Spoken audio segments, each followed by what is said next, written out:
Let's speak from the heart. Everything takes time to learn, to grow, to recognize traits and habits that hold us stuck. I don't want to hold back. Do I have fear of staying close? I know I've made choices out of fear. I know I have high expectations. Coming from a toxic relationship full of insecurity and yelling, broken trust, feeling less jealous, anxious, objectified, lied to, led to being guarded, holding back, lots of name calling, being defensive, feeling the need to guard myself from anything that brings me back to that place. Just toxicity. It took a lot of time to find love and worthiness in myself, a lot of healing and daily focus. It's not easy changing parts of who we are. Part of me that wants to lash out and cause destruction to all that have hurt me, to make them feel my pain.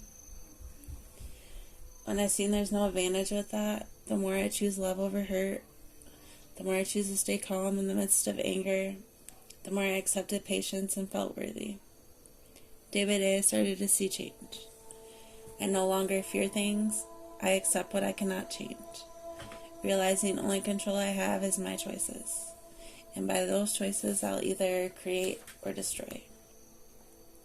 Not that it comes easy. It takes the wisdom to see why others do things, why others are guarded and hurt people. Your friends and family won't always understand. It's hard to be in energy of hurt. It physically is draining. Being called selfish and stuck up because you have to hold boundaries. It's our responsibility. We get treated how we treat others, and we also get treated with what we accept. I love helping others, and sometimes it's seen as naive or weak. I naturally give, and in the past I overgave. I didn't say no, which only delayed me. To be strong is to learn when to give. Say no when necessary, and help without expectation, but realize when help becomes enabling. I learned when we want everyone to be happy and work hard at putting that as priority, we forget to take care of our needs. We need to recognize when we're doing too much. When we start to feel overwhelmed, that's when we become stressed and moody. When we realize our energy affects everyone around us, we should analyze how we're feeling. Express any concerns and release any tension. By knowing this, we can change and become better. The buildup only causes eruptions, and not good kinds.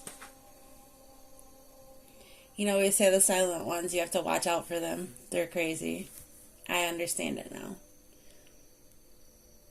It's because there's no release. Every hurt stays in. Every time we say yes but meant no. Not wanting to hurt others while struggling silently. Putting others first. Until it's just too much. And one word, one thing sets it all in motion and rages out. A fury of emotion.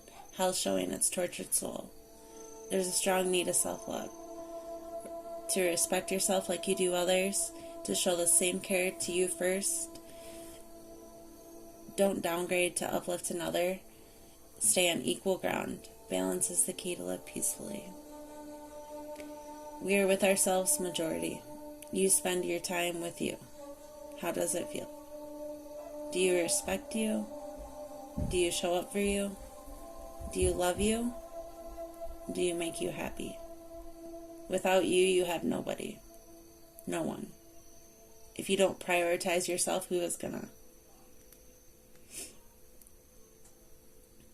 I love myself and I am my best friend. I get excited to interact with life and nature, to listen, to be still, to create, to write, to buy something that makes me feel joy.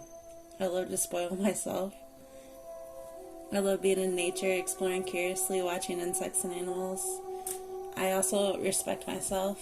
If something doesn't feel good, I change it. It makes no sense to put myself in an environment or experience that causes grief or sadness. It's my responsibility to respect myself enough to say no and to do what's right. I realize I have to be clear on that. It's going to take clear knowing and follow through. And not everyone's going to agree with you. Some are going to get mad and lash out. But it's not about others. You got to live with you every single day. So making sure your number one priority is your respect, your happiness, your fulfillment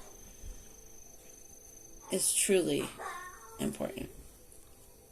We're all on a journey, and where it leads to, it really doesn't matter. As long as the road was traveled well, with good memories and adventures, fun, love, laughter, it's really what it's about. Fueling your tank with passion, being wild and free, serving the world with your smile and your love, showing others joy and why life's worth living. Knowing hardships are there to teach us, to show us when we get off path. Really, they're blessings in disguise that help us grow. We're always moving, we're always changing, so it's okay to stop and enjoy the view. Life is simple when we realize we are here to experience love. All we want really is to feel loved and accepted. All of us. It's not hard to love and accept others if we all realize this is what everybody wants, the potential we have to grow. Equally supporting, curiously being ourselves, not judging or competing, not causing harm or damaging ourselves, fully loving, respectfully engaging, and enjoying this beautiful journey. Love yourself, guys. And if you don't, change what you don't like, because it's your life. And you got to live with you every day, so make it a good you. Be your best friend.